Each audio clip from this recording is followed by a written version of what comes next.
ভারত এবং অস্ট্রেলিয়ার মধ্যে 5 ম্যাচের টেস্ট সিরিজ চলছে।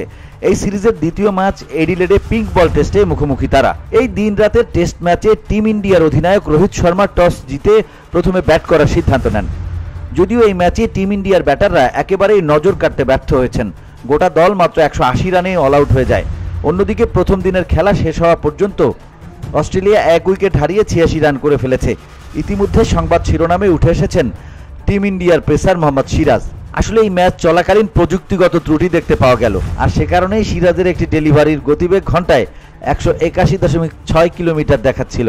24 ওভারের শেষ বলে এই ত্রুটির শিকার হলেন সিরাজ। এরপর থেকেই সোশ্যাল মিডিয়ায় সিরাজকে নিয়ে একাধিক আলোচনা শুরু হয়েছে।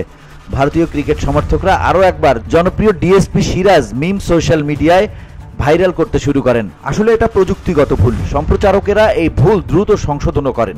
VOD Bangla news desk.